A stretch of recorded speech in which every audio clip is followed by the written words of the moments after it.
All right, Rob's pointing at me, so I guess we're ready to start. We'd like to welcome everybody to our second annual live cooking demonstration here. I'm here with Chef Abbey Sullivan. And Abbey, I'm just going to do a quick rollout here and tell everybody what we're cooking. I think everyone's picked up their boxes today, hopefully successfully. We've got quite a few meals going on today. I think this is our second one. Our first one went a little bit long, so we're going to try to tone it down a little bit shorter, and so people can actually eat within that hour and a half time frame. Eh, Abbey? What do you think? People are really hungry last time. Yeah, definitely. So this menu today is inspired from our culinary dropout restaurant. In your box, you're going to have the hand-rolled shrimp tempura sushi, the pan-seared beef tenderloin, the homemade chocolate lava cake. That sounds delicious, Abbey, because I am starving today. So we also have our wine pairing this evening with Gavin. He's just stepped out for a second. He'll be right back.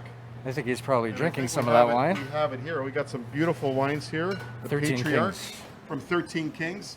He'll be stepping back in a second. I'll introduce you to him. But if everybody's hopefully got their boxes out and ready, hopefully we didn't miss anything in those boxes because Janine, the general manager here, packed everything today. So if you have a problem with it, just call here and talk to Janine. I'm just kidding. I'm just throwing under the bus. I'm just throwing under the bus.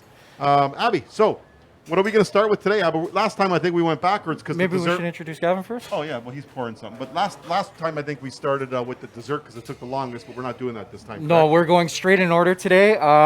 Once we do a little bit of introductions, I'll give you a little run through on how the class is going to go.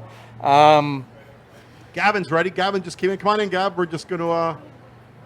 He's just sipping. We're gonna, Gavin. You're going to be talking a little bit some wine pairings that we have with 13 Kings here. So. You want to take that?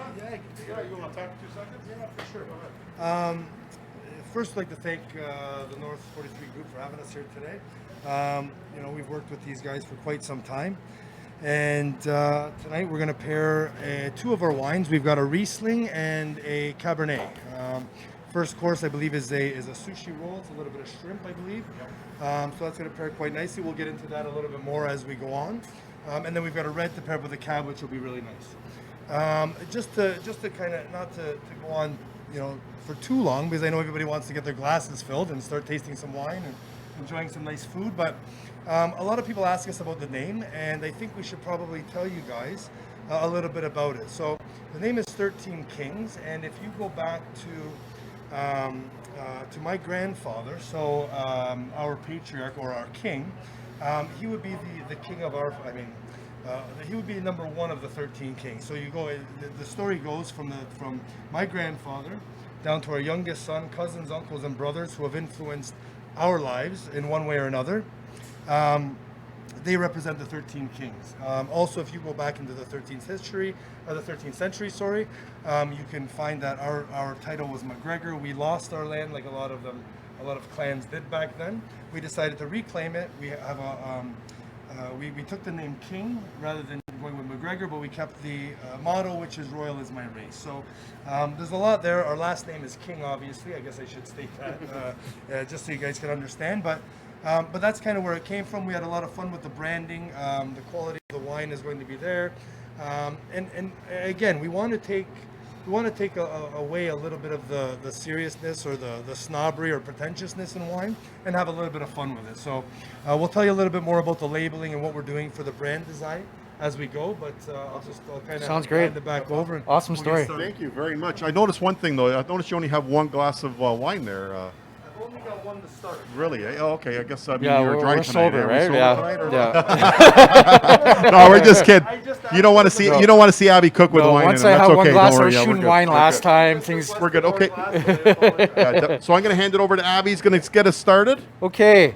So we're going to get started today. I'm going to give you guys a run through on your kits and why there isn't all these ingredients in there. I know some people were looking at their kits and they were like, we don't have everything. So as Fern mentioned, we want to speed up from our last class. It ran a little bit long. So we did a lot of legwork for you. So out of the first course, you guys are actually just going to be rolling the sushi, which is the most important part, right? You're not going to need to know how to cut anything. The shrimp tempura, I'm also going to be doing a couple demos on it while you guys are learning, so you guys can learn something else. And if you guys want to take that next leap next time you guys make sushi. It'll be, you guys will have all the knowledge and everything there for you. Okay, so what you guys are actually going to be doing for the sushi roll is you guys are going to be rolling the sushi. I'm going to do a demo on the teriyaki sauce, how to roll sushi, and I think that's pretty much it. Oh, I'm also going to do a little demo on the tempura, just to show you guys how to keep your shrimp straight. Okay, second course, you guys are going to be making the blueberry gastrique at home, and then you guys are also going to be doing the seared beef tenderloin and cooking the asparagus and just warming the parsnip puree. And then for the last course, you guys are just going to be plating the chocolate lava cake and then also baking it. Okay, so hopefully that's pretty straightforward. Also, you guys can comment if you guys have questions. There should be somebody. We don't have a moderator. Yeah, we got a moderator in front of us. Rob? Okay. All right, so let's get hopping into this. Your first course, you guys really don't need to have anything out. I put some notes in the comments there, so you guys should be able to see. What you're going to need to do is you're going to need to have your sushi mat that was included in your kit. You're welcome. And Fern doesn't know about this, that he paid for them, so. So the first thing you guys are going to do is you're going to wrap that in saran wrap. Okay? Second thing you guys are going to do is you're going to have a towel with your sushi mat, and you're ready to go. You look professional. You should be at a sushi restaurant doing it yourself. Okay? Okay. So while you guys have that and you're getting that all ready, I'm going to give you a quick demo on how to make a shrimp tempura and how to keep your shrimp straight. Okay? I'm going to bring my cutting board back here so you guys can see above, because there were some comments from last week or the last class saying that you wish you had an overhead view of a knife of the cutting board, and there you are. Okay. All right. So the first thing we're going to be doing is prepping the shrimp that you guys are going to be using. Okay. If you guys notice, shrimp is pretty curled, right? So when you guys get tempura at a restaurant or a Japanese restaurant, it's usually straight. So the first thing you guys are going to do is you're going to take it on the curled side. You're just going to lightly cut through. Don't cut all the way through. And then just give it a little pat. And then you got straight shrimp. Okay? We'll do that again one more time just so you guys can see. How's it look, Rob? Yeah, can you see? Okay. All right. Okay. So super easy, super simple. And then you got your torpedo shrimp, okay? The next thing we're going to do is we're going to get the oil that's hot and ready to go, okay? We went through this last week too, right? We'll just move that off to the side. Okay, so that's kind of hot already. We need to get the tempura batter going. Where did I have it? No.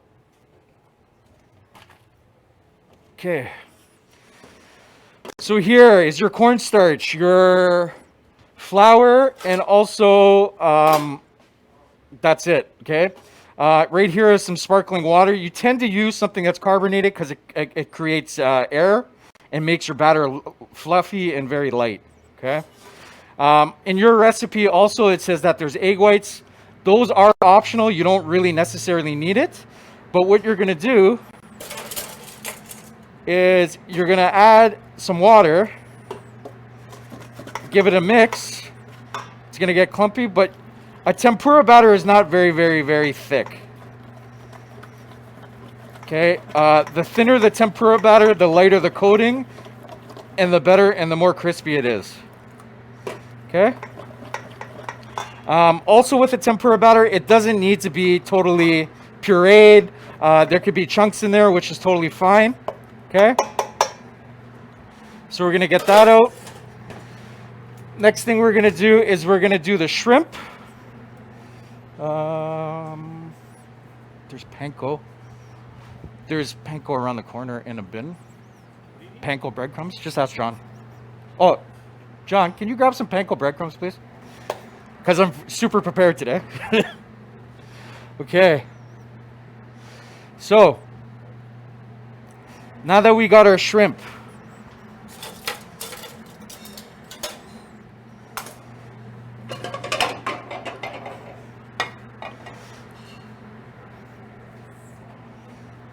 thank you. Okay. So, breadcrumbs. You hold shrimp. You hold it by the tail. Drop it into the panko. Into the batter. Little quick dab into the panko, and then when you're deep frying it, you want to hold that tail. What's the temperature, Abby, we should be at? Typically for deep frying, you want to be at 375. If you guys do not have a thermometer, if you put a wooden spoon or a chopstick that's wooden into the oil and it bubbles, it's usually ready. Who taught you that trick? That's an ancient Japanese secret. Ancient. Handed down generation upon generations. Okay? And that's basically it. So is this the panko that we're using in the sushi? Yes. The shrimp tempura that you guys have is 100% exactly what I did today, okay? Now, if somebody obviously, because I think our sushi roll at Culinary has just regular shrimp. Just already. regular shrimp in it. So this is a little bit of shrimp. Just cooked shrimp. Right? just regular cooked shrimp. This is a little bit of a play off of it. We didn't want to do that typical shrimp tempura sushi roll that they do at every sushi place ever. So we did with a little bit of garlic prawns inside of it instead. Okay, but it's the same kind of product that you guys have. You guys, it's not going to be as crispy. If you guys did it to order, it would be a lot better. But you want it cold anyways, though, right? yeah, it's not going to be piping hot when you put it in there. Okay. So hopefully everybody got that. Not overly complicated. Okay. All right. So the next thing we can do is we can start rolling our sushi. Yeah. Thank you. Brent's good. Brent's like sous chef Brent tonight, huh? So we have sous chef tonight. Yeah. Sous chef. Brent? He's actually our regional manager. Okay. So I know rolling. When we started doing it there, it takes a little bit of a practice, right? Practice more. The more you do it, the better you're going to get at it. We don't want people to sit there and get frustrated right away because sometimes it's just because I made sushi at home with my kids one time and especially today it was a disaster. when they only got 2 sheets of nori. So just take your time. Yeah, if it rips, it rips. Worst case scenario, it's still going to taste great. Exactly. Correct? Yeah. If your nori is ripped, you can always hand roll it. So I'll give a demo on that too, like just hand rolling it in your hand. But this is a little bit better. Okay. Should I go back there, Rob? What do you think? Okay. I think you're good there. No? You think, yeah, everybody can see it? I think so. Okay. So now we got our sushi. Okay. If you guys look at your nori, one side is kind of rough, and then the other side is shiny. You want this shiny side down, and you want your lines going horizontally. Okay? The lines help roll the sushi, so it gives it kind of like a little bit of a bend. Okay? And then the shininess is it's more appealing than the rough side, okay? All right.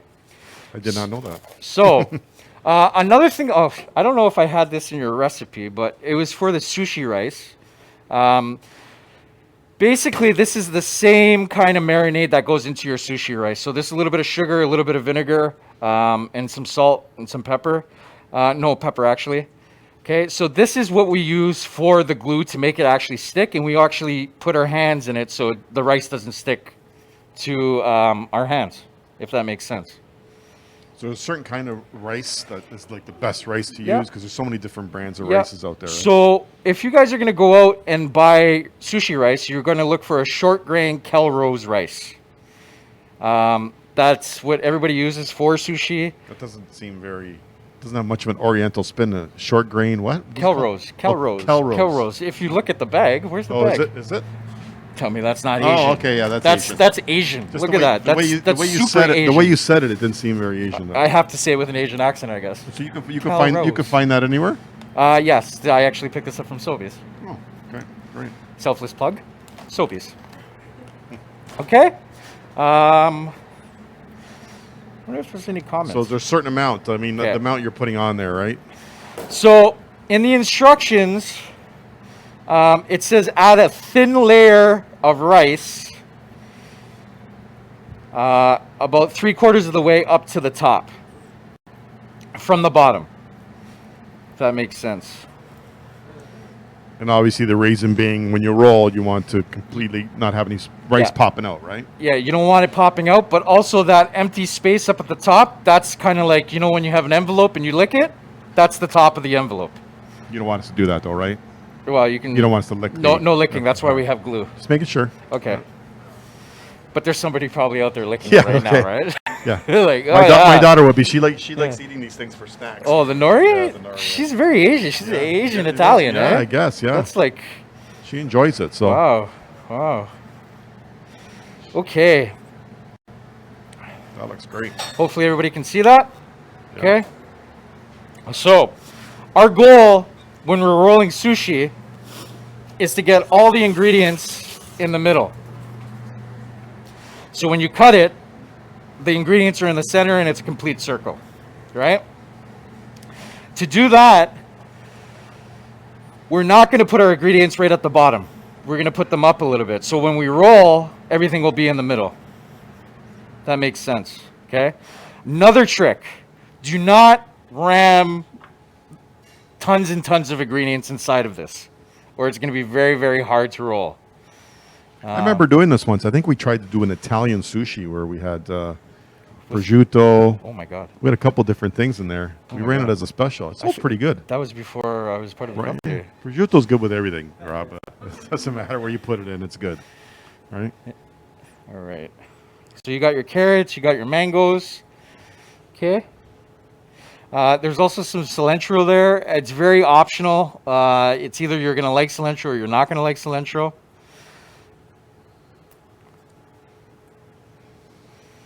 Okay. And then we're going to go with our shrimp. And then you have a tail side. So the tail side is going to be sticking out. Okay. You're not going to put that in the center or you're going to eat the tail.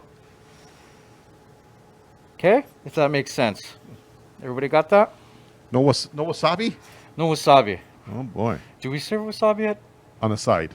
We serve it, yeah. Now we do. In case we do. Okay. On the side, yeah. Okay. No, we don't, do we? No, actually, No, we we don't. don't. No, we don't. We just have the serve it with sriracha. we serve it with two sauces? Yeah, sorry. Yeah, you're right. Okay. But if you like, well, have wasabi at home, feel free to put some in there. 'Cause Yeah. it's delicious. All right. So, okay. You guys got 2 sheets. So you guys get 2 tries at this. Good luck. All right. All right. So, if you notice, while I'm rolling it, I'm holding all the ingredients in the center of it, right? We're going to do that, and we're going to fold that one piece over, okay? And then you got your envelope top. You're going to get a little bit of glue on there. People are probably mad at me because I didn't tell them to make any glue. Or lick it. Or lick it. Yeah. Yeah, lick it. Okay? So this next move is a little bit tricky, okay? So now you have it folded over just like that, okay? The next move is taking it and then kind of rolling the sushi over top of the envelope part.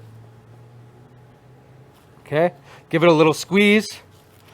Then you got everything like that. And then if it's a little bit lopsided and like kind of like an oval, to make it round, just give it a little bit of a roll. Okay? Voila. Sushi.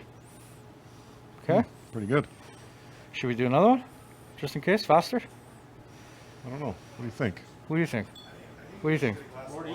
Oh, wine. See, Oh, wine's now coming. now Gavin's making up for not having any wine. I think that's. Oh, thank you. Thank Cheers, you. sir. Cheers. Cheers. Salute.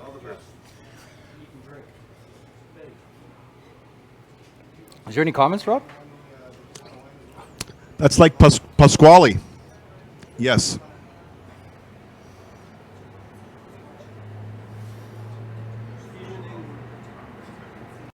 I'll do. All right. one more roll. We just had someone notice that we're gonna do another sushi roll. The baking powder, is it in the recipe? Oh, somebody's asking. So we're going to do another roll. We're going to do it from the back so we can get another top view of it. So everybody has two, Ashley, right? So we can practice on that second one. Yeah, there is baking powder in the recipe. I didn't add baking powder, but if you notice, the sushi still came out. So you can get away without adding it, or you can add it. Okay. What the baking powder does is help make it more area, just like how we're using the sparkling water. That wine is good. It is very, very good. Wow. It is very good. Well, I'm not surprised. Okay, so we're gonna do one more roll from the top. All right, yeah, we're going top view. I think you can get a little better view. Okay. It will turn in a second. It takes a second by the time you get going on it. Okay. It's on delay, a little bit of a delay there. A little bit of a delay. Fern's gonna do the next class. Oh, I thought you were going to ask me to do the next roll. You want to do the roll? No, all the rolls I've done in my life. Oh, my God. You want to do the roll? You know? I don't even want to talk about it. I've done so many rolls. The prosciutto in there, cheese. All kinds Okay. of stuff in there. Again, so we got our glue. We're gonna get our glue all over our hands so our hands aren't sticky. Okay, we got that rough side up and the shiny side down. I think if you have a couple glasses of wine, your wrists get a little bit looser. It's even easier to roll, Abby, because you look like you're getting a little bit more flamboyant. If you're rolling. Flamboyant.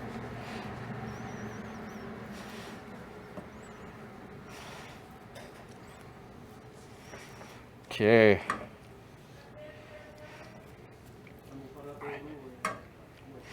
They say when you're really, really good at rolling Did they have sushi, enough to make a couple of rolls? Abby, what they had? they have 2 pieces of nori, so they can make 2 rolls. No, but they have enough rice to make another roll? Oh, yeah, yeah. Perfect. They So have more than enough rice. you have other stuff in the fridge that you see in there you want to throw in there? Throw it in there. Prosciutto. Everything looks good Throw the there. prosciutto Throw a in slice of prosciutto there. I'm telling you, you can't go wrong. Okay, so we got all that. But they say once you're good at rolling sushi, you could get all the rice going in the same direction. And you could probably roll cigars, too, pretty easily. too. That's only in Cuba. No, well, I'm just saying. We have anybody from Cuba watching today? No? No? Okay. So now we're gonna start it a little bit different. We got our shrimp in the middle. Okay. Then we're gonna go with our cilantro. Really doesn't matter what order you put everything. Does not matter at all. It all ends up in the same spot. Okay. We got our cucumber. And the only thing that does matter is that you do not ram it. Okay. Got that. Carrots. Carrots. And we're good to go. Okay? Again.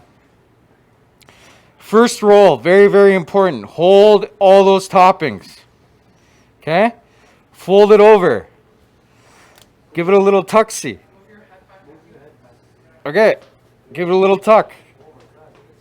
Is that better? Gee, homie. Oh, now I don't have a hat on. Okay. Okay. Just keep doing that roll, okay? That's a perfect roll. Look at that one. Oh, you know what I forgot to do? You forgot the glue. I forgot the glue. See? Don't forget the glue. Yeah, I was distracted by my hat. Okay. Give that roll again. Okay. What's in the glue, Abby? So the glue is basically vinegar and sugar. It's the same. If you guys look at the recipe, there's a recipe for sushi rice. All that liquid with the sugar, the vinegar, and everything like that, it goes into it. So basically, if you just get some white sugar, you can use white vinegar. I know it says rice wine vinegar, but white vinegar works fine. Okay. What are you plating on, Ab? Which one? Round, square? Or I think I was going to play it on a square. square? Yeah. Okay. So now we can do the plating and we can do the cutting. Okay. Always clean as you go. If you don't have a Fern, because Fern cleans for me. All right? Okay. So, plating. Plating and cutting. That's a little tricky. Sometimes I know we had a lot of problems with. One of the reasons that we went to the nari on the outside is because it holds everything together. Exactly. So if you're not using that, it's really important to keep your knife clean and Yeah, number one thing when you guys are cutting sushi is you always want to have a wet towel. The wetter your knife is, the less it's going to stick to your sushi, and then you're pretty good to go, okay? So, you got your wet towel. What we're going to do is we're going to go with the sauce first on the plate. And we're just going to do a one smear. Okay? And then we'll sauce with teriyaki over top, okay? So here, don't forget about your tails, right? So you have your tails on the end. Cut the sushi in half first. Okay? Wipe your knife. Then you're going to cut each half in half. Wipe your knife again. Then each quarter is going to get cut in half. Okay? Just be careful with the end cuts because of the tail.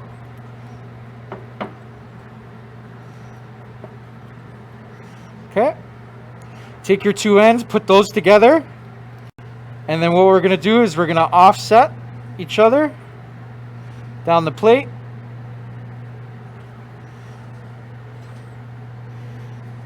Okay. Put those two, we can put those two on the side. Okay. You have, I think it was a 4-ounce container of teriyaki. We have a whole pot of teriyaki.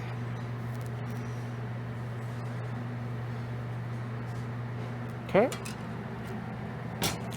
And then you also have some toasted sesame seeds, and you're just going to finish with that on top. Okay. Great. Pretty straightforward. Good to go. All right, you ready to do it? So they got two, so we'll give them a little bit of time to Yeah, we can cut have a the little other bit one. to eat. Cut the other one, get it ready. In that meantime, we're going to bring Gavin in to talk a little bit about the wine. Come on in, Gav. We got a little bit of time now. I'm going to pass that over to you. Just hold it up closer. Okay. Is that a little bit better there? Yeah. Is that better? Okay. Okay, looks delicious so far. Oddly enough, obviously our background, we're Scottish. Lots of sushi in Scotland, right? Well, I was gonna say, I have to say, to be able to put these rolls together and do this kind of thing is interesting to me, and I love it because I used to own a sushi restaurant. I was a partner in a. What haven't you done? Yeah, well, because I stayed far away from that. If I did try a few times, but I wasn't the greatest at it. So I stuck to doing what I did best, and that was pair wine with it and maybe I guess drink wine with it. So, well, obviously we're gonna pair the Riesling with this sushi dish, but before I do that, one of the questions that we always get, and I've got over the years working in the wine industry and working in hospitality is.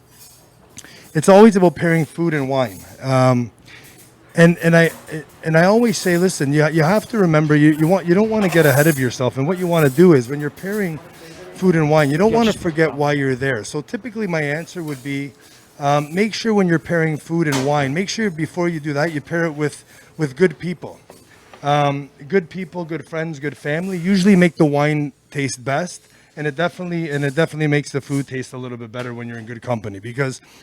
As we always say, we get together, whether it's for baptisms, births, celebrations, maybe graduations. We'll always remember the people we were with or why we were celebrating. We more times than not, we don't remember the vintage or the exact the year the wine was made or the acidity levels and all that kind of stuff. There's a reason for that stuff, but I think, again, people should just kind of remember why they're there and pair with good company before they start to worry about all the craziness about the pairing of wine and food. In saying that, this Riesling, and not just this Riesling, but Riesling in general, is actually a perfect pairing with this dish. Cheers, guys. Cheers. Salute. Abbey, Fern, thank you. Cheers. All the best, Lanja. So. When it comes to this dish in particular, and this wine here comes from vineyards. It's from Niagara in the Lake, so we source all of our fruit from two vineyards, the Corsa Vineyard and the Bellaterra Vineyard down in Niagara in the Lake. So Great terroir to produce the wines. This wine in particular, it's a Riesling, but it's got a really, really great zip. So the acidity really hits you up front. Cuts kind of through anything there with in regards to fish or the seafood. But it's also got the big fruit on the finish. So together with this type of a pairing, you really, really can't go wrong. It's always a classic pairing. And in particular, this one here, I haven't tasted it yet, but I'm pretty sure this is going to be another. Time to maybe have a little taste, no? I think so, absolutely. Yeah, no, for sure. Again, I'll give it a go. and I think if I'm not mistaken, I think that's the correct way to eat a roll is with your fingers. It's not actually with the chopsticks. And you see people always. Proper Italian way to eat a roll. Yeah, yeah, that would be a calabrese roll or with a meatball in it or something. The side of buffalo. Yeah, exactly. Well, let me try that there.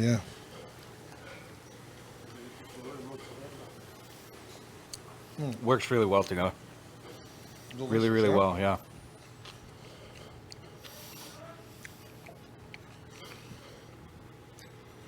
That's delicious, by the way.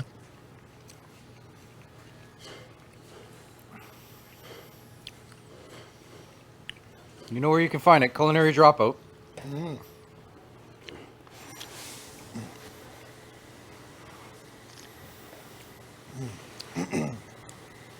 So, again, getting back to the pairing part of it, that's where when you can really appreciate it when you actually get to savor the flavors, taste it, take a step back, enjoy each piece. Where the wine comes into it, again, now we can kind of break it down. The fattiness, I mean, the shrimp has got the oil in it. Yeah. The acidity is going to cut through the rice stickiness. I think there was a teriyaki there. Was it? Correct. Yeah. Yeah. And then the really interesting part is the heat. So this wine here in particular, the way we wanted to produce this was, we wanted it to be enjoyed by many, by everybody. So not too dry, not too sweet. You know, you hear that you always hear that Riesling. Sorry, guys. No worries. Riesling is it's too sweet or it's too this or it's too that. What we were trying to achieve was a Riesling with great acidity that would appeal to somebody who likes a drier wine, but also not forget about the people that like a little bit of the sweeter wine, which we wouldn't call this sweet, but we would say that it's fruit forward. Yeah, it's a happy medium, right? Absolutely. Yeah. So again, the acidity will cut through that fattiness with the oil and the even with the tempura. aioli too, right? And then with the Yeah. aioli, exactly. And then also on the back end, you're going to get also from the and again, what is that called again? Nori? The nori from the Yeah. nori, that kind of Pungent pungent, earthiness. exactly, earthiness. That's going to bring out that fruit, and it does make for a really, really, really nice. It's a contradicting flavor almost, Exactly. right? Like Absolutely. So, yeah. But you'll notice though, and I mean, there's a lot of things that we go through, and we'll get into it. But even like, I mean, it's not going to work well with my mask on, but I mean, We need the special ones with the slit. yeah, exactly. I've seen a few of those Yeah. online on social Yeah. media. Yeah. But even coming to the whole swirling thing, and people ask, why do you do this? And I asked the same question when I had no idea what was going on in the wine world. Yeah. I only did it because I seen other people doing it. I really had no idea why we did it and what the reason behind it was. But maybe we'll get into a little bit of that when we get into the red, and we'll talk a little Sounds about good. swirling the wine and why we do that and all that. Make funny noises and kind of treat it like mouthwash when we That when we start to get into puckerness, that. Yeah, exactly. But again, we're here at 13 Kings. We want to kind of make wine cool. We want to make it fun, and we want to make it enjoyable, and we definitely want to make it approachable. So that's kind of where we're going with this. Yeah, makes sense. Makes total sense. All right, I'll pass it back to All right, Fern. enjoy. Thank you. Somebody by the name of Nicole, she's with you. She's supporting you right now when you're doing it. She's cooking for us. All right. Oh, Good. excellent, wonderful. How'd Nicole's I hope sushi she's turn out? enjoying Did the she wine, comment and the on that? food obviously is fantastic. So, excellent. Don't Okay. forget, guys, please post your pictures on Instagram, Facebook. That was some great information. Awesome. Okay, Abby, let's rock and roll here. We're half hour in. Half hour in. Let's go. People are getting hungry. I'm sure everyone has had a chance to enjoy some of their sushi right now. And where'd my sheet go you just took? Oh, What are we sorry. doing? It's okay, Abby. My Sorry. notes there. Okay, Sorry. next, Abby, I'll let you start getting everything ready. We have the pan seared beef tenderloin.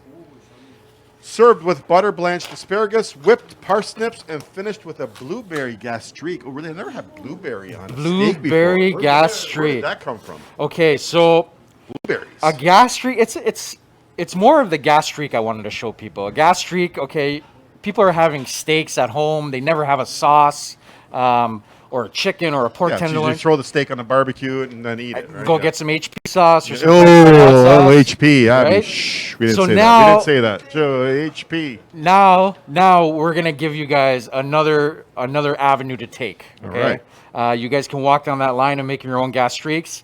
I'm going to take your word for it because the blueberries on a steak still, to me. There it is, sweet don't and know. savory. It's all Anybody about had sweet and blueberries on a savory. steak before?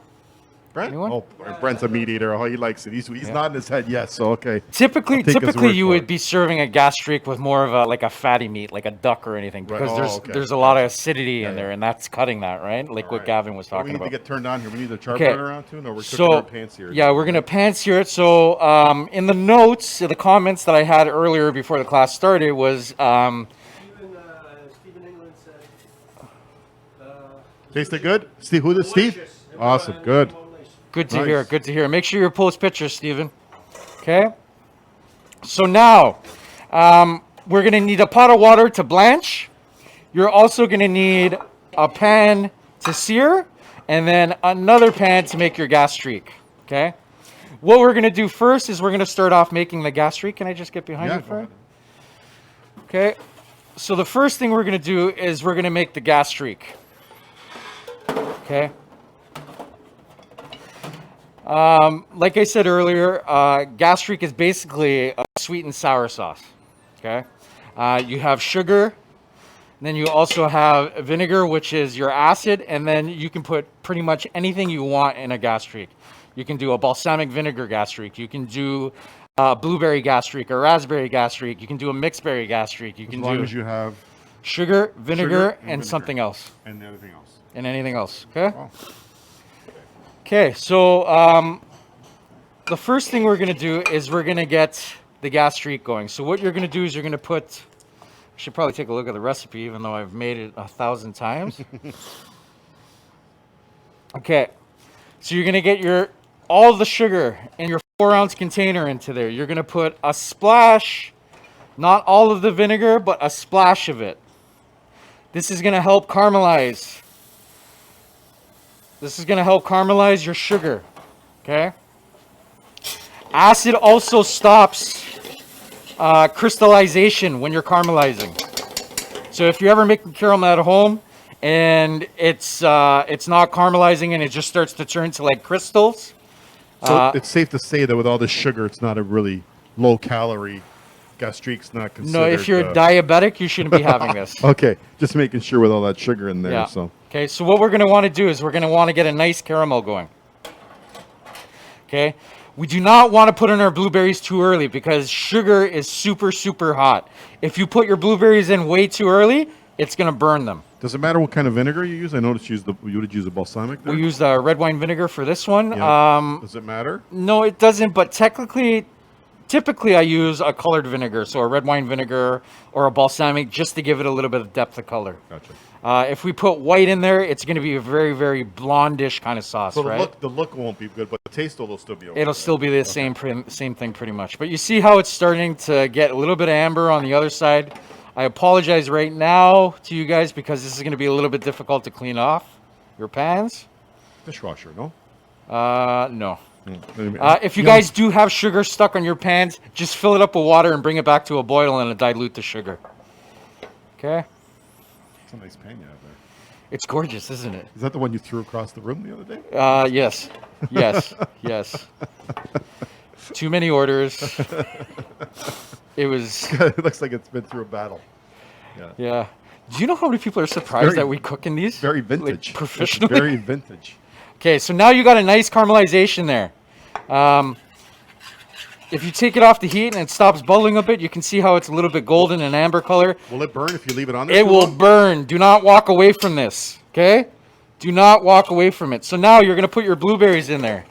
Okay, you got your blueberries in there. Okay, and at this point, this is where you're going to add the rest of your vinegar. How much vinegar? I think they have a 4-ounce container there. Okay. Just give it a stir. Okay, then you guys are going to let that cook for a bit, and it's going to thicken up again, okay? You can turn the heat down.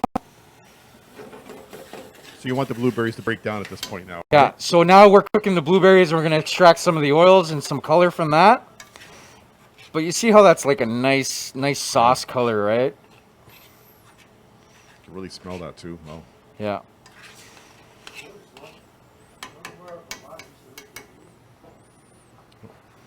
Rob's speaking Italian. We don't understand what he's saying back I there. have no clue what he's talking about. All right, what's next up? Okay, so we're there. We're just going to reduce that. Right at this point, you guys can start getting your pan ready. You may have to slow down a bit because your water's not boiling, but this is going to move super fast. As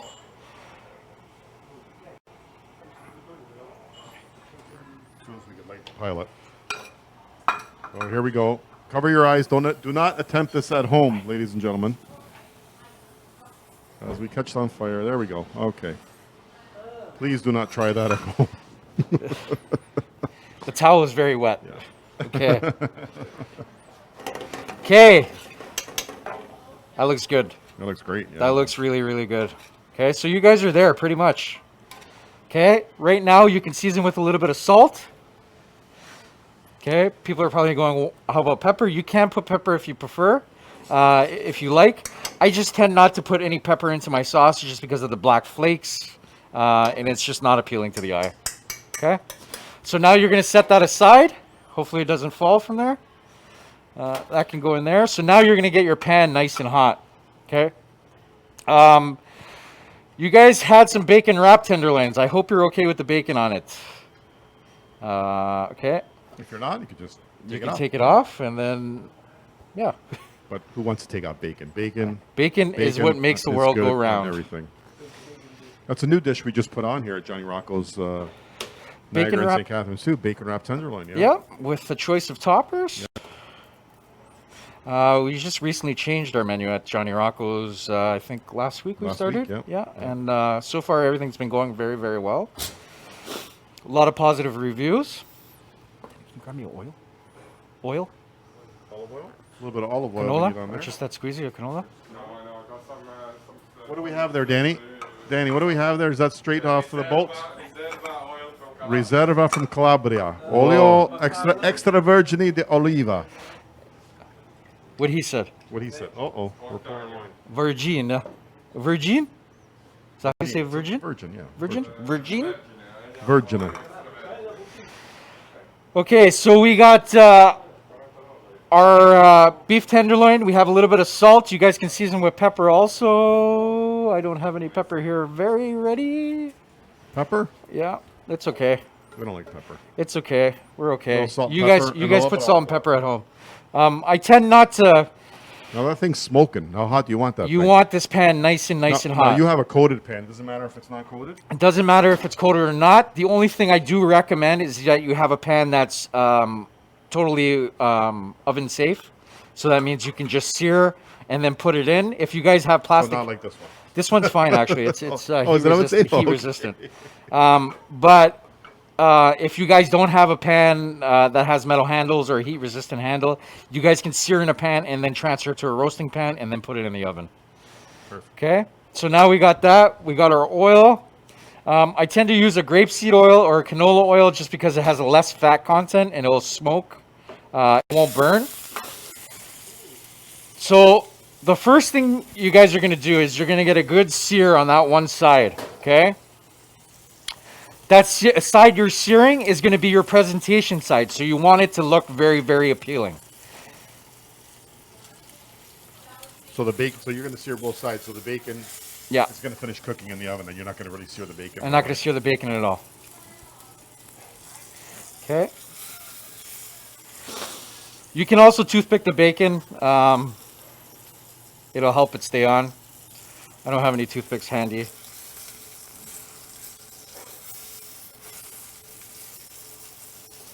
So cooking temperature wise, obviously everyone's got a certain preference if they want their steak rare, mid-rare, medium, depending on how long they're going to keep it in the oven, correct? Correct. How long you're going to keep it in the oven. You can also have, if you have a digital thermometer, You can use that, you know, pull it out at 115, 120, let it rest, and that'll be a perfect medium.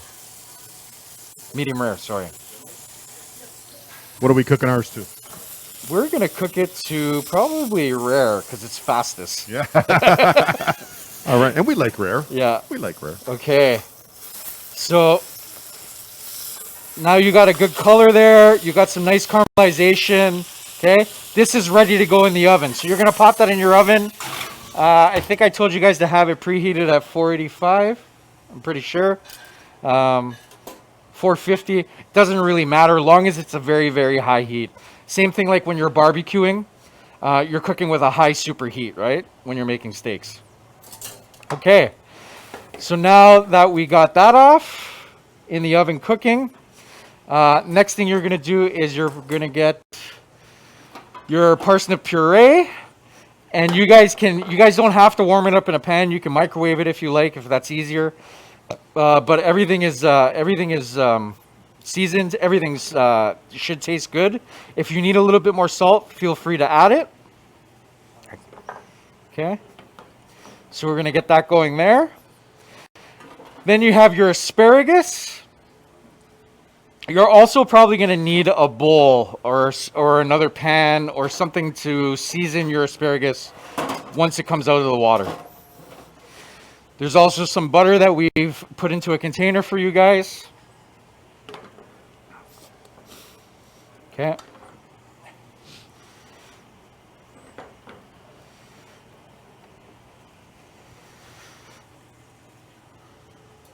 How many viewers we got?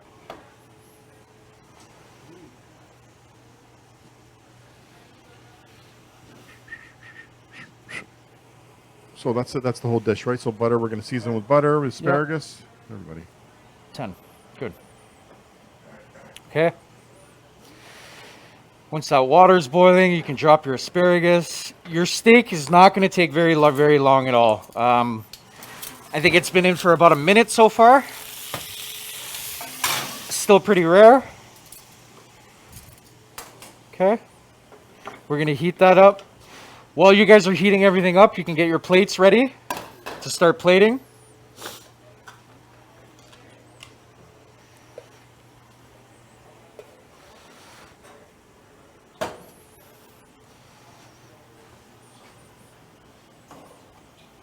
Okay.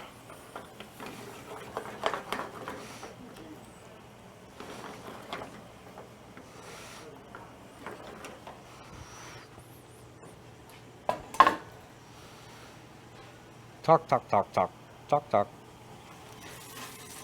So that's still going. We're still warming everything up. Cooking steaks it's not a very complicated job. But it's very, very rewarding once you get that medium rare steak. What's the, like a lot of people obviously are grilling steaks, obviously. Maybe talk a little bit about what the searing does to the steak. Right? So personally, I like pan-seared steaks. It just has a little bit more caramelization. It has a lot more flavor. You can throw in herbs, garlic, butter while you're cooking the steak to enhance the flavors. But isn't the searing hold the juiciness of the steak Holds the inside? juices and the moisture in. But it's that caramelization that makes the steak a step better, right? Right. So, when you guys try this dish, you're gonna notice it's a fairly sweet dish. The parsnips are sweet. The blueberry gastrique is sweet and sour. The asparagus with the butter is gonna tone all that down, and then the savoriness from the steak and the bacon should bring the dish together very, very well. Okay, so now we kind of have a boil here going. Asparagus does not take long at all. Okay. Literally, I cook asparagus for about a minute and a half at the most. You don't want it to be mushy. No, we don't want it to be mushy. Everybody's probably had overcooked asparagus and it tastes horrible. Just 2 days ago, actually. It was terrible. Okay, so then we got your parsnips. That's hot, ready to go. Make a frittata after. A little frittata with anything that's overcooked, Abby. Okay. That looks delicious there. I think we're good there, yeah. So that steak was literally in there for 2 minutes maybe, 2.5 minutes after searing it. Okay, we're gonna set that off to the side. We're gonna let it rest. Resting keeps all that juices in there. You don't want to serve a steak right away. Okay, you want it to rest so it locks in all that juices. It holds it. Okay, hopefully everybody's ready to eat because this is super quick course. Yeah, well, once we plate, we can bring Gavin in and talk about the red after Yeah. we plate, and then gives everybody a time to have a nibble on their steak, and we can get set up for the dessert. Yep. Also remember, if we're moving too fast, you guys can pause at home. If you miss something, you can rewind. That's the good thing about having a YouTube show, putting it on YouTube, opposed to doing a Zoom meeting where we're just going. Yeah.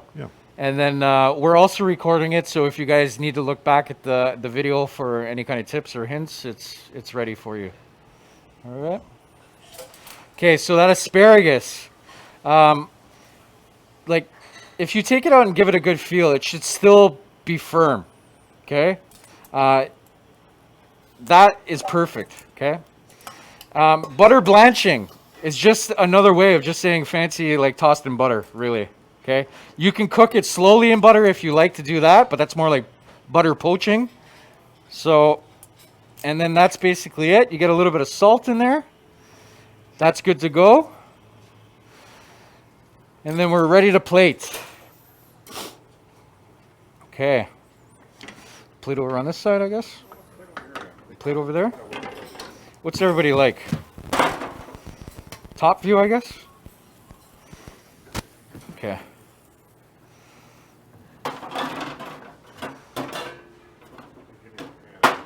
Yeah.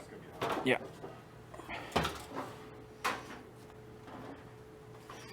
Okay.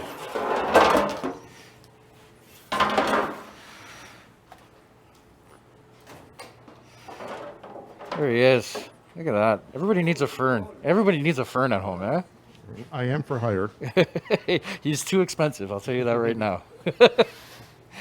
Okay. Is everybody ready to plate?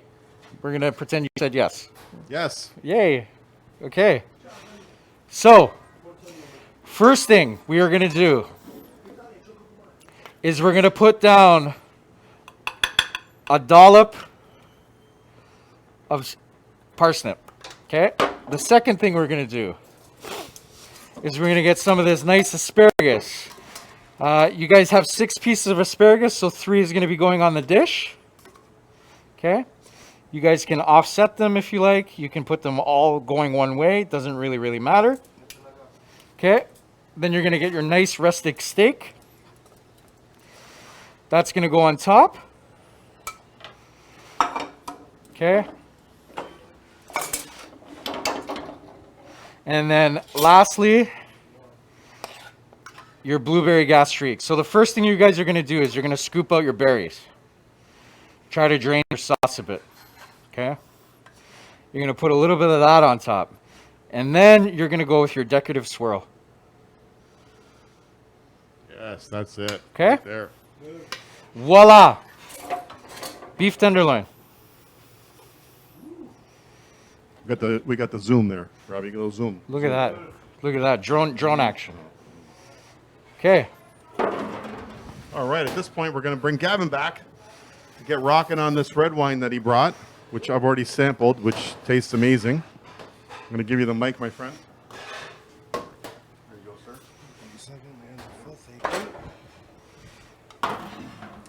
Okay, so I guess today we've got beef tenderloin wrapped.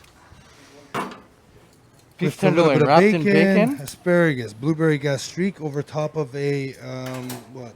Parsnip puree. Parsnip puree. My apologies. Okay, so so tonight what we have here, I guess we should say first and foremost, I think when you're pairing red wine with beef, I think anybody and everybody's first notion is just to kind of throw a big red at the meat. I think we're going to break it down a little bit further today.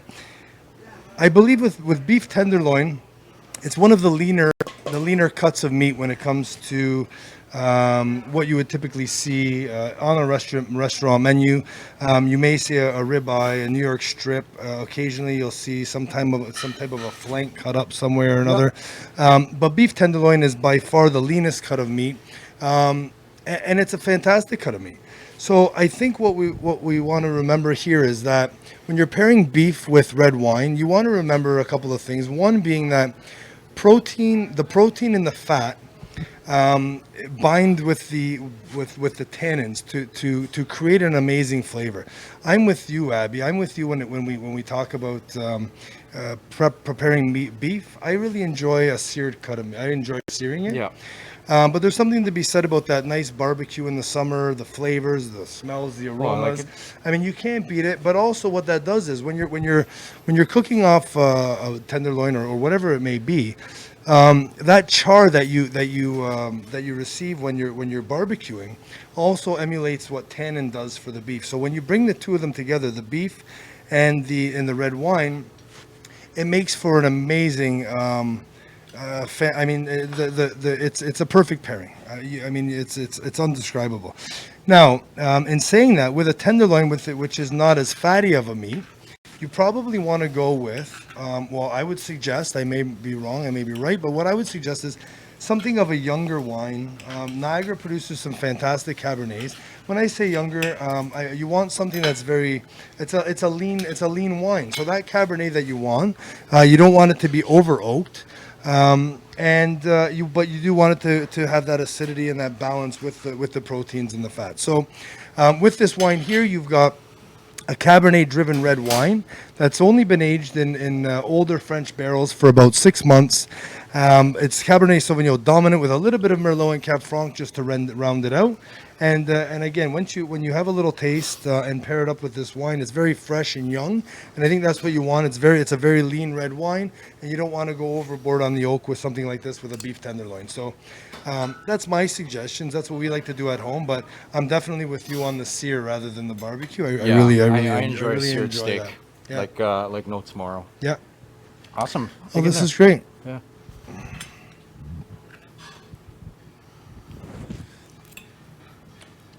It's way too good. Oh, wow. Oh my god. Uh-huh.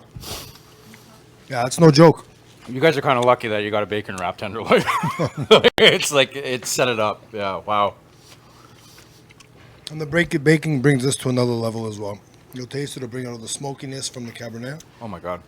Some of the different characteristics that you wouldn't have found with the with the tenderloin on its own. The bacon will bring out as well. Yeah. Very, very good. Very great pairing. And then you were mentioning something about the swirling before.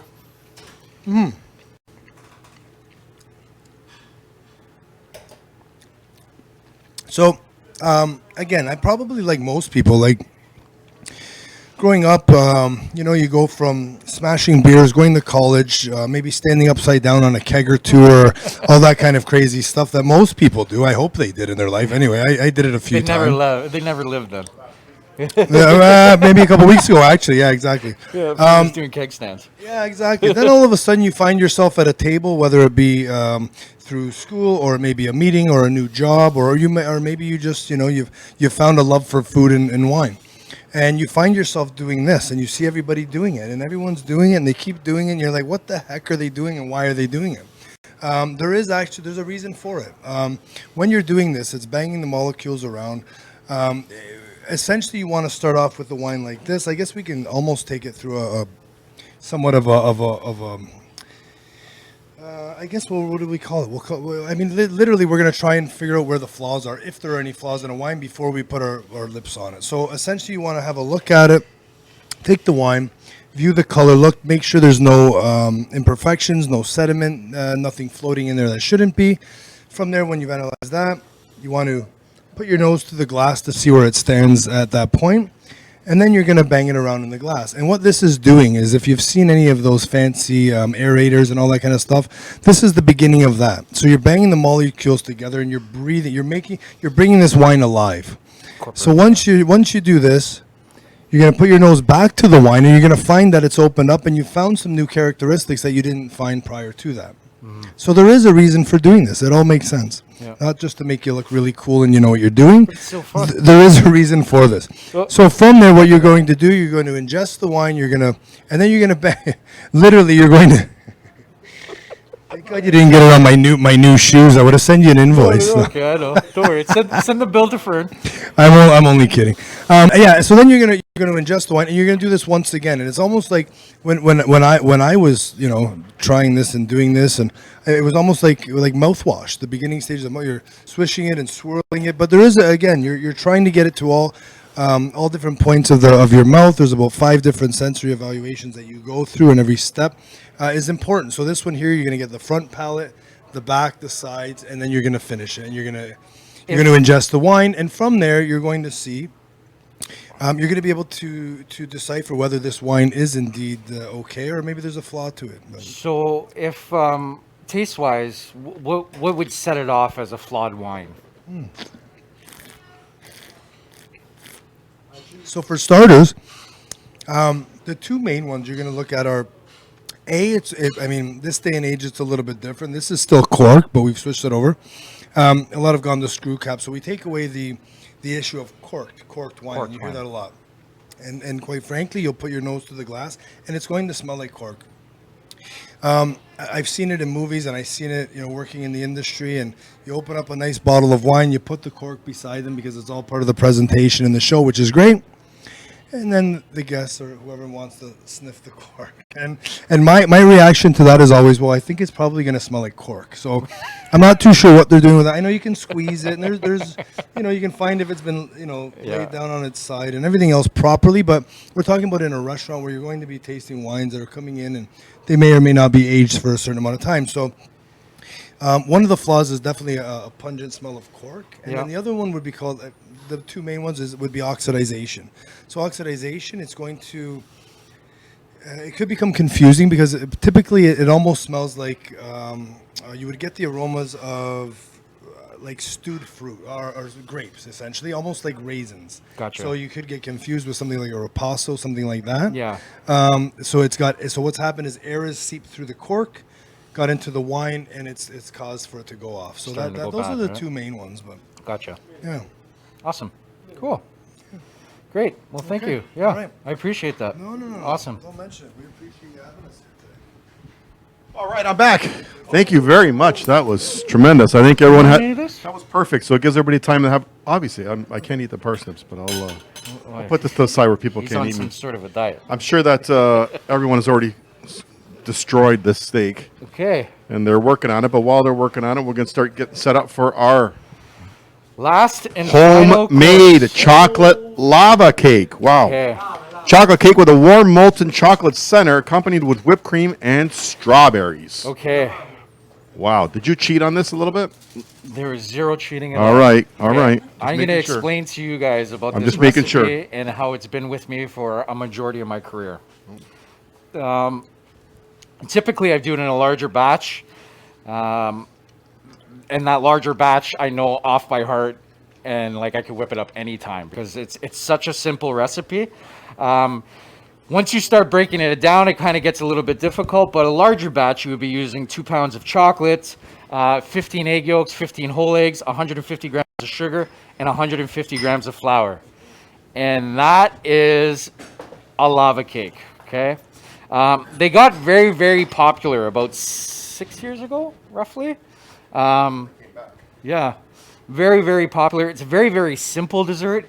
It's kind of a play on a souffle almost because there's a lot of eggs in there, and it incorporates it. A souffle typically does not have that much flour in it either, okay? So, you guys have your lava cakes already made.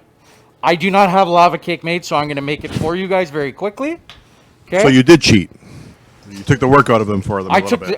They cheated. Not That was nice. It's okay. Not me. Nobody wants to wait I that didn't long cheat. for dessert. We want to eat it I didn't fairly cheat quick. at Fairly all. quick. You didn't Yeah. cheat, but I didn't cheat. you cheated for them. I cheated for them. Okay. So I helped them out. That's right? okay. That's good. We don't want to Okay. wait 45 minutes for dessert. Yeah, exactly. Right? Exactly. Not like the last one. Last Yeah. one was pretty long. Yeah. What was dessert last time? Oh, it was the creme Tiramisu. Tiramisu. Was it? Yeah. Remember we made the tiramisu first. Oh, yeah, yeah. Because it had to set, and it didn't we set. learned our lesson, yeah. Anyways, okay, so what you guys are going to do is you're going to have, I think it was 1 pound of chocolate I said there, a half a pound of chocolate, which is 8 ounces. Okay, so that's 8 ounces of chocolate there. You're going to put it on top of a double broiler or a pot of boiling water. Okay. What's that? No, You're okay? we're just talking about you. Why do Oh. you get so nervous? Sweet. Sweet. Well, I don't know. Maybe there was a question. Maybe there wasn't a question. Are we going with that over? We need the overhead view now? What are we doing? Or we need to be here? Where do you want to No, be? I can do it back there. Yeah, let's do that so they can take a look better. Huh? Okay.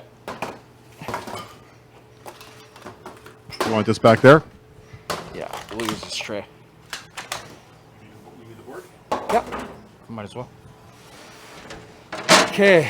So we got everything here. You got your, I think it was 40 grams of flour, 40 grams of sugar. We got our eggs that I almost dropped. Okay. So, where we are right now, okay, is we're going to start separating our eggs. So our recipe calls for 4 egg yolks and 4 whole eggs.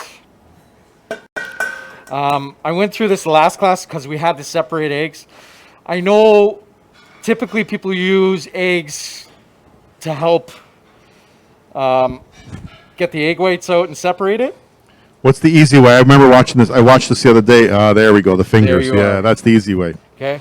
I've seen that on Three's Company, Jack the Ripper on Three's Company. Yeah. Okay. Your opinion is going to change Wasn't he a chef after you do. Was he really? on Three's Company? That was his job. He was a chef. Yeah. These guys are dating. God rest his themselves soul. talking He was about good. Three's Company. That was a great show, Mr. Roper. Come on, sing it. Oh my. Da-da-da-da-da. No, what was how did the theme song go? I You can't forget. remember. Come and knock on my door. Come and knock on my door. We've been waiting for you. So, we got our 4 egg yolks. Which YouTube may get pushed out. You think so? You think you're that close? We're gonna get a copyright Oh, infringement. that was pretty close to the exact. So I wouldn't doubt it. Okay, so we got our egg yolks. Now you're gonna add your 4 eggs. Your 4 whole eggs. If anybody is wondering, okay, your egg yolk is the fat and the cholesterol in the egg, and then the white is the protein. Your protein is what holds everything together in a recipe. I don't know how many was that? Was that 4? I'm not counting. I'm not counting either, obviously. 1, 2, 3, 4, 5, 6, 7, 8. There's 8. Okay, so we're gonna set those aside. Okay. Keep an eye on your chocolate. It will never burn in there, but we don't want to cook it so much where it's just gonna get crusty on the sides. Okay, your chocolate is almost there. We'll turn that down a bit. So now we got our whole eggs, our egg yolks. You're gonna add your sugar to it. You're gonna get your whisk. Okay? And then you're gonna whisk your sugar and your eggs together until they start going pale. This is called creaming. Creaming eggs and sugar. That's not usually done over a double boiler then? That's just, that's hot enough right now? That's it. You're right there. Okay? That doesn't even need to be on the heat anymore, really. But now we got our eggs and our sugar together. Okay? You're going to take your chocolate off the double broiler. You're going to put that on the counter. Get your spoon out of there so you can work. And then you're going to add the eggs to the chocolate. You're going to mix this together very, very well.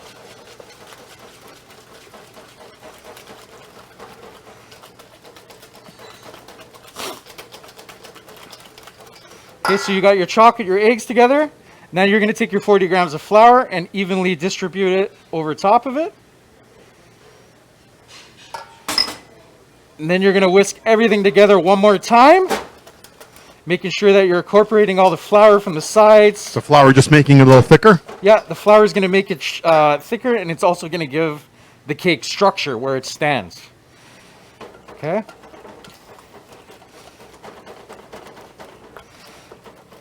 and that's it. You got a lava cake.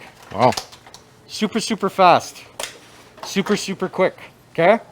Yeah. I had a container of flour. There you are. Right there. Okay. So, the chocolate. You guys have everything ready for the chocolate. Where did that tin cans? Tins? There they go. Okay. Whenever you're baking anything with chocolate, this is the most important step. Okay? You're never going to have... If you guys do not do this step, if you're making a chocolate torte or anything like that, it's going to stick. Okay? So what we're going to do is you're going to get your pan spray. You guys can also use butter if you want. Then you're going to go like that. And you're just going to get flour and butter. Coat the butter or the pan The spray. whole purpose of that just so it doesn't stick. So it doesn't stick. So the pan spray alone is not enough. You need to put the flour in there. You need to put the flour in there, okay? Chocolate's a lot of oil, right? So if it cooks and it mixes with the oil, it's going to burn and stick to the side. The flour stops it from sticking.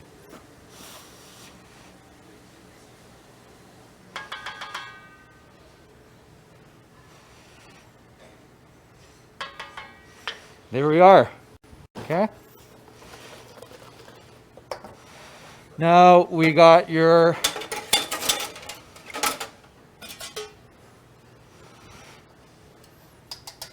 chocolate lava cake base.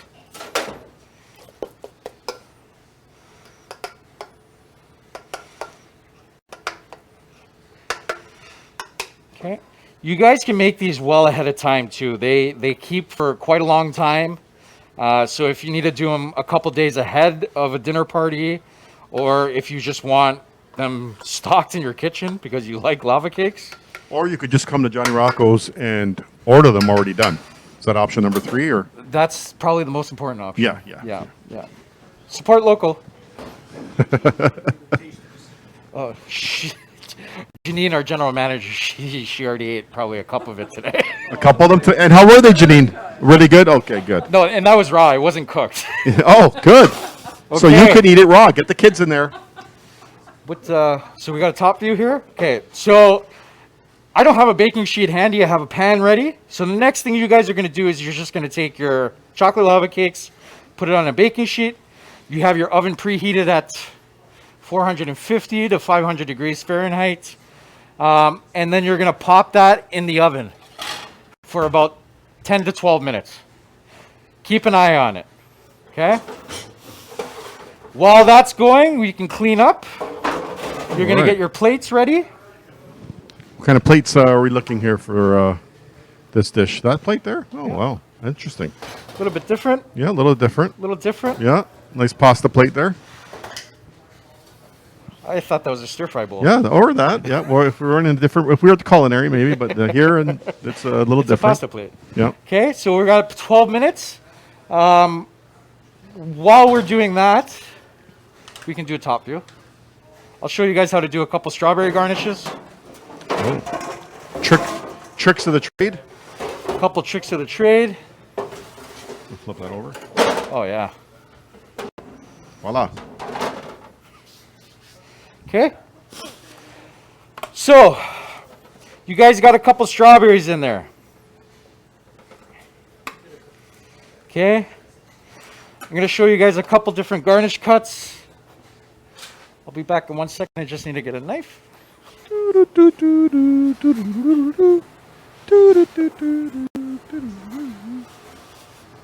hope everyone joined the steak because it's good.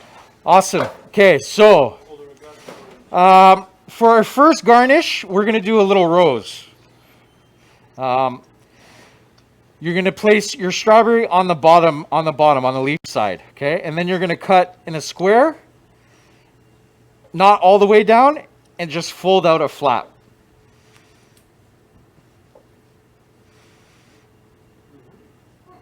Okay? I don't know if you can see that.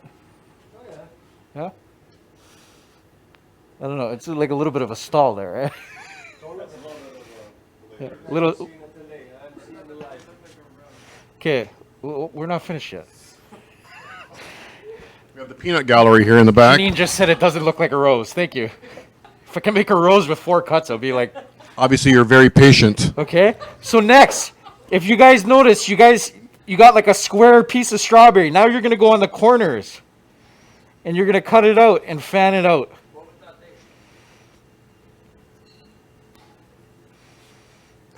Okay. Then you're gonna do it again on the corner because you got another square, and you're gonna keep doing that while going up the strawberry. And then eventually you'll have a little rose. Wow. If that makes sense. Okay? Janine, are you okay with that? Does that look like a rose now? Okay. So that was our first cut. Our second cut, we're just going to do a fan. So you're going to cut through the strawberry, not all the way to the bottom. And then you're just going to give it a little fan. That root system, that leaf is going to hold it all together, and then you got another garnish piece, okay? Also, typically, I do not cut the ends of my strawberries off if I'm using them for garnish, just because I like that little green piece there on top, okay? We're going to check our lava cakes. Usually, during a cooking show, Abby, we usually have ones that are already made and said, "Yeah, magically they're ready in under 3 minutes." But One of these things you can't do that though. can't do that yet. You can't. You cannot pre-cook these. Oh, really? Eh? You can partially cook it and then reheat it, but the more you cook it, it's the same thing like when you have a steak. It's going to carry over cook, and then it's going to be. Well, maybe we should ask the expert. Janine, what do you think? What? Tastes good either way. Yeah. Yeah. Okay, thank you. Janine has no clue what's going on. I wasn't paying attention. Okay. Awesome. So while we're waiting for that to happen, there's really not much to do except clean up. Well, we can maybe bring Gavin for his last words there on the winery, and make sure you tell everybody where to get your wine and what's happening.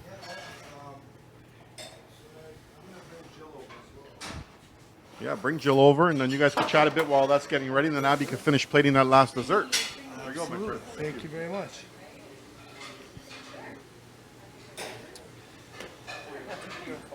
So we've got Jill here. Obviously, Jill is my partner, and she's the driving force behind everything that is 13 Kings.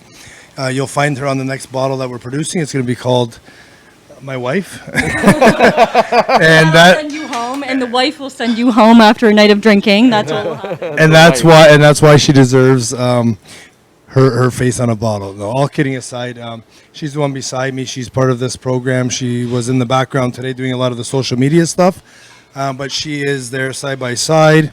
We work together on the streets, hitting the pavement. We work together doing the social media. We work together doing all kinds of stuff. So that's where we're at now. But we wanted to.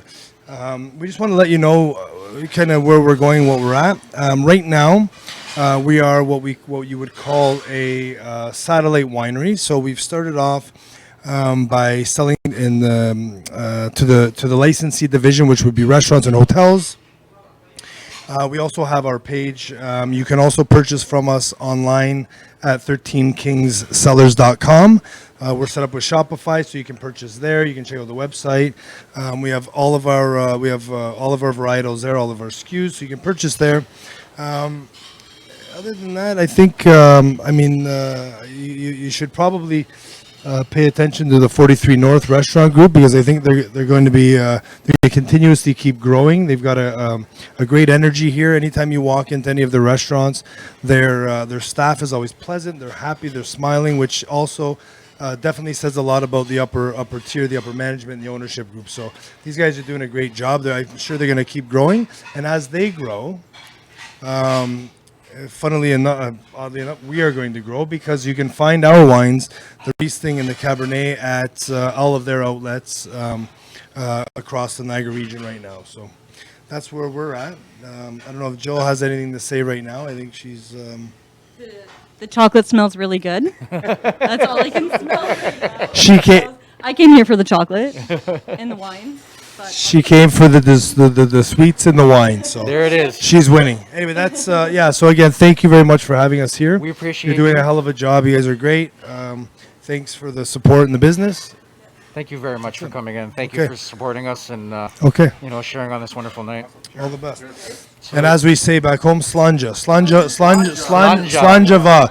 That's the health, happiness, and wealth. And that's to everybody at home as well. Yes, thank you. Cheers. All the best, guys. Salute.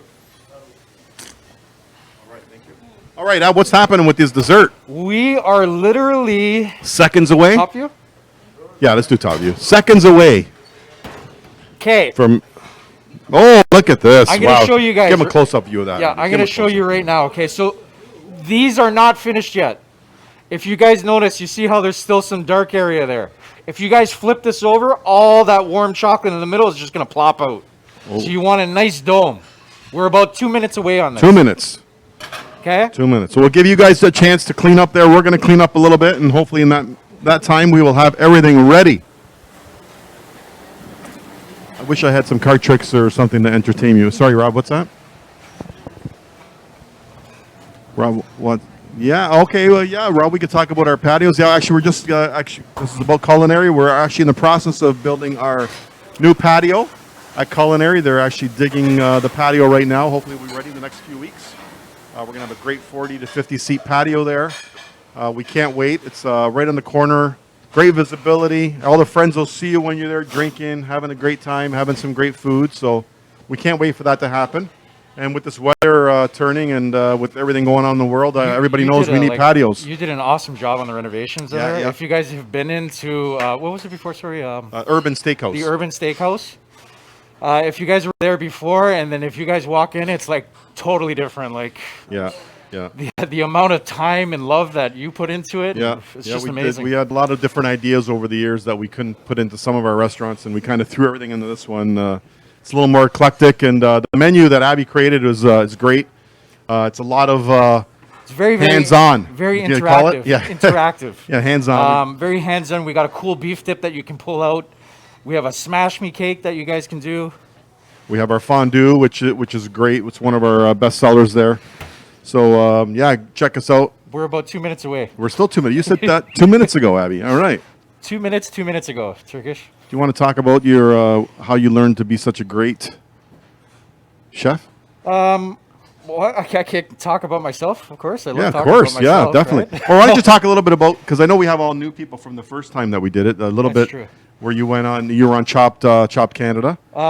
Well, that wasn't my first. No, that wasn't your first, claim but to fame. No, my but first claim to what was fame your first was claim to Iron fame? Chef Niagara. Iron Chef Niagara. Actually, that was something that we had. Last one we did it was about 5-6 years ago, and we ran it for about 6 Yeah. 6 years. It was were you the first winner? No, what year was I it that I you? think I was the third. Third winner, and it was great. We had eight local charities involved. We had 4 different events each year. It was Yeah. great, and Abby actually. I That's the was- first time we met you, and that was one of the years Yeah. that you won. That's where we started our relationship. Yeah. I won the first year, and then I came runner-up the second year. Yeah. But I was new to Niagara, and it opened a lot of doors for myself, and and look where I am now, right? Yeah, I think everything's we full just had this circle. competition to find good help. Full circle, yeah. Everything's came full circle. But yeah, then you were also on Chopped Canada. Yes, I Talk was a little bit about that. That's I was pretty also neat. on Chop Canada. I think it was. I can't even remember when it was. a few it was years now, season right? season 2, episode 26. So you know exactly. Season 2, episode 26. But I don't know how long ago. I think it was 19 2013 or 2014. Yeah. But I was runner-up on that also. I'm really good at being Coming in second second. place. No, you won Iron. I won Iron Yeah, Chef, yeah. but I would have rather won Chop Canada Well, because you I get 10 guess grand. so. Yeah, but, yeah. I guess so. But You remember, what was the dish you cooked for your finale? there were so many. So our first box we had strawberries, fennel seeds, chicken. Oh, that's right. So they gave you a box, and then you had to. Chicken skin, Right. and then Chicken skin. and green beans. So I did. We got to call our grandmothers for chicken skin. They'll Yeah. figure something out with the chicken skin. They I put did it right a in the chicken sauce. skin shrimp, chicken skin wrapped shrimp, kind of like fritter. Yeah. Okay, Look at that. Oh, there we are. we're there. We're Yeah. there. Are we going overhead view now? Yep. So we're at overhead view. Okay. Get it in one hand. It's a little bit.